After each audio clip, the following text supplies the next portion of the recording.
Hi there. This video might be controversial. The purpose of the roving passport is not at all to hurt sentiments of any of you. Today I'm going to have a conversation with my friend where he is more excited or to know about what exactly is happening between Russia and Ukraine and why there is a conflict. So I gathered some information out and I think this is my view. It might be different from what you're thinking, but this is what I could figure out from the research that I have done. So, my friend, I have a few questions. Why are you stationing weapons and military forces at borders in the name of NATO? What exactly is the point of delivering weapons? What is the objective of discussing humanity? I am confident that the situation now would be different if you had supported and taken the risk for humanity.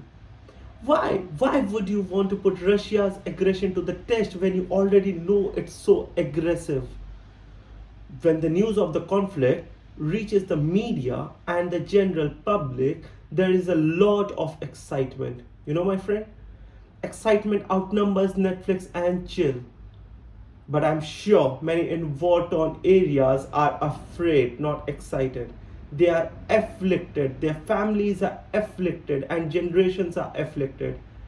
Families with family members serving in the war or who have died in prior wars or conflicts are more able to relate to the war consequences. War is something that no country in the world wants to witness. Even Russia understands that by going to war, no matter how powerful they are putting themselves in danger. They are well aware that the public will not back them.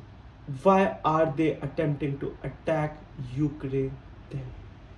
See, my friend, you may have heard that Russia has specific demands and that if those requests are met, Russia will not go to war. If you look through those requests carefully, you will notice two essential points: NATO and the United States, but not Ukraine. Ukraine is merely a victim or a middleman in the predicament. And we must look back in the history to understand why. Ukraine was originally emergence of many tiny countries. One of them is Ukraine. The divorce of Ukraine is currently the most painful for Russia, while Ukraine has always acted in accordance with Russian directives. Ukraine and Russia shares historical unity, you know.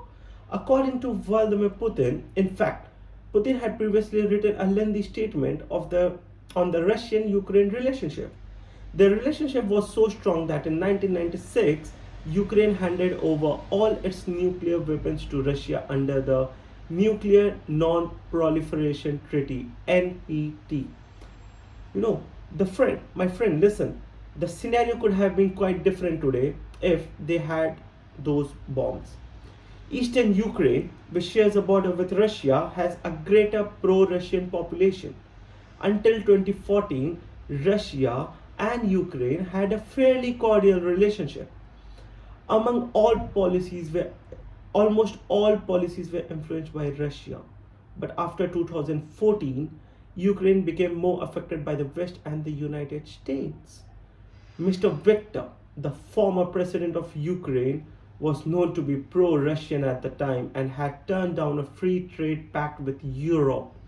In Ukraine, massive protests erupted in response to this decision. The protest was so large and intense that it began in November 2013 and lasted until February 2014. The protests were so violent that President Viktor had to flee the country to save his life and seek refuge in Russia. Future presidents understand that if they are elected, there is no purpose in supporting Russia or acting in accordance with their wishes. Consider how you would feel if your life was dictated by someone else, right? Ukraine had two options from here: either follow the Russian model or follow the route of European countries. The Ukrainian administration realized what the majority of Ukrainians desired.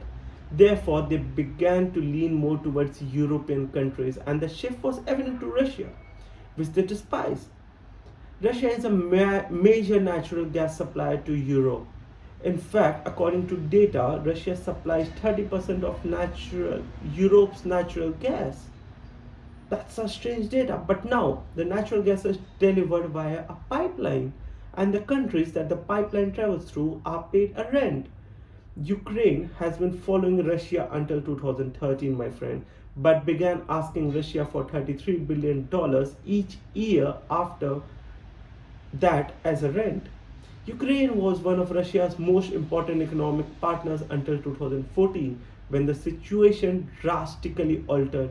Russia wanted Ukraine to join the Eurasian Economic Union, a free trade deal, but Ukraine refused that. The fall of Ukraine towards the European Union was becoming increasingly painful for Russia. And when I see all these things, it really pains. The main issue arose when Ukraine expressed a strong desire to join NATO. What's NATO? NATO is a North Atlantic Treaty Organization which was established in 1949 during World War II. This is an entirely other matter, but in brief, it is a pact signed by many different countries that states that if any NATO member country is attacked, it automatically means that all the NATO members countries are attacked. NATO members participate in joint military drills and exercises, my friend. NATO was formed by the United States and Europe to resist the Soviet Union and ensure that no small countries were attacked by the Soviet Union. It began with 11 countries, but the team has grown to 30 countries now. Russia had no problems until NATO began growing its base in the western part of the Europe. But when NATO began expanding in the eastern half of Europe, Russia began to have problems. That was fair, but Russia was aware of the United States' plan to expand its military presence in nations bordering Russia. Right. The US began stationing missiles and military forces along these borders, as I mentioned, and Russia understands that if Ukraine joins NATO, the US will be able to attract Russia at any time. You will notice, my friend, that the United States never accepts other tiny Asian countries as members, just those that are near to Russia. Look, this is really important part. Ukraine is not qualified to join NATO because the NATO guidelines clearly states that the countries with bowed up disputes are not eligible. But NATO is playing a game. It is willing to make Ukraine a partner on a case-to-case basis and exceptionally offering NATO membership to Ukraine.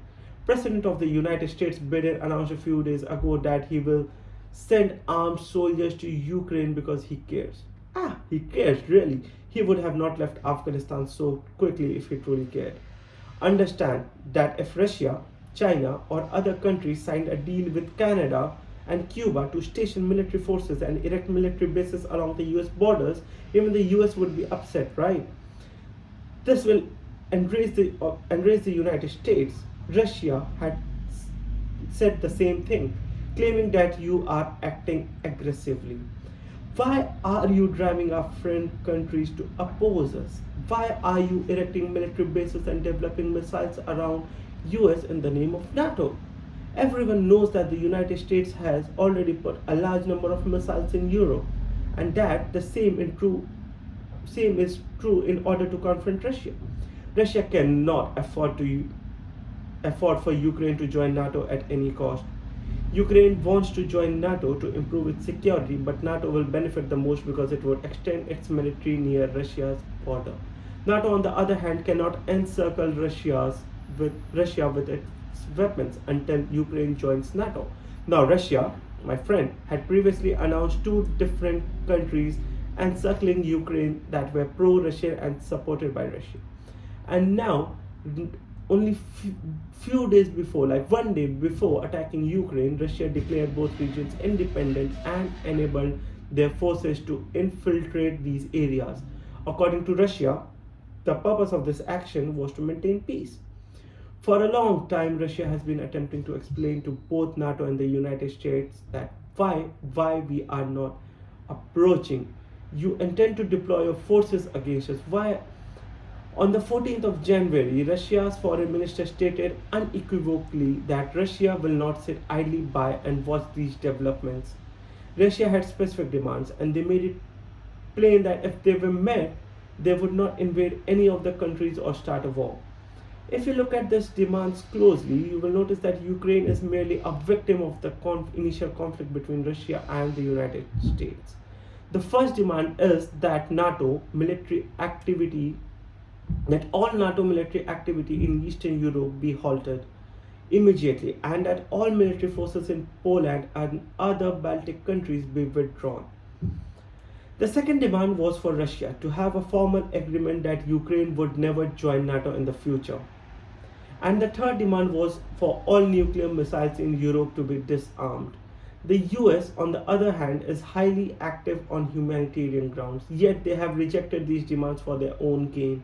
If you look closely at the issue, my friend, you will notice that Ukraine is not being asked for anything, but Russia has demands from NATO and the United States. See, it has been apparent throughout the history of the United States that when a country requires assistance or is in danger, the US flees after providing a false sense of security to the country. Today, the United States, along with Russia, is equally accountable for the events in Ukraine.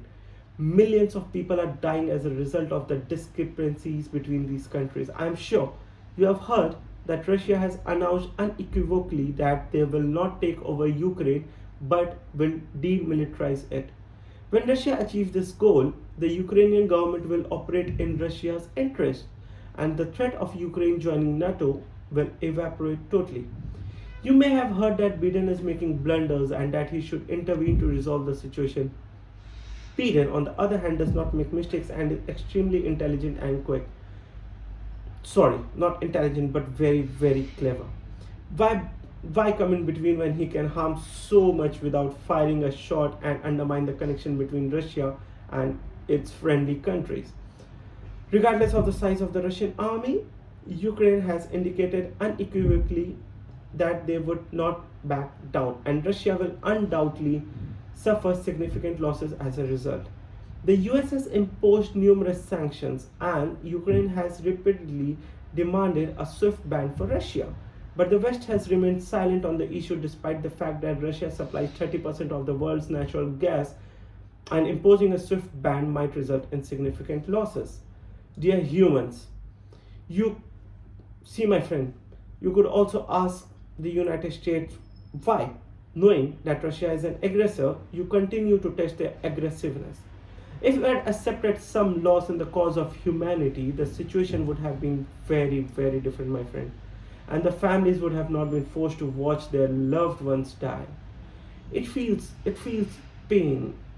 I'm very disappointed. If it had been a member of your family, just think, my friend, you would have resolved the situation by communicating rather than putting your ego first. When the lives of others are in jeopardy, the ego takes center stage. Countries must fight for themselves, my friend. Things will not stop. Now it is Ukraine, and tomorrow it will be Taiwan. You never know. These announcements will continue and the leaders will shake hands one more, as said, but the people of this country and the people who live in these countries will be the ones who suffer, my friend. See, my friend, me at Roving Passport firmly opposes all forms of violence and condemns such act of terrorism and politics. It is heartbreaking for our brothers and sisters, moms and fathers, and everyone who is suffering. We were taught as children that all humans are members of a family and that this planet Earth is our home. Today it hurts our hearts to see such battles and egos refusing to accept any defeat. Even in the face of such a even after the face of such a devastating pandemic, my friend, we at Roving Passport offer whatever assistance we can to the struggling families. If you have enjoyed this video anyway, please click on the follow or subscribe button. I'm sure my friend, he's gonna agree and have a lot more discussion after this. But if you like the video, or if you want to share anything, or if you want to go against what I said, do feel free to write that in the comment. I'm happy to discuss more on this, and maybe once we both can, whoever I like the question, whenever I like the question, maybe we both can have some discussion. See, again, I'm telling you very on the personal basis that these fights, these relationships, These all are gonna end. We are humans who have a very small life. Why indulge in all these things? I mean, let's just enjoy the life. Let's keep roving. Let's travel the world, and you will find this world a better place. It's a very peaceful world. It's a very beautiful world to live in. It's a very beautiful world to rove in, my friend. Think about it, and do share your thoughts on the comment box and share the video if you like it. I hope you like my other videos as well. See you soon. Take care. Bye bye.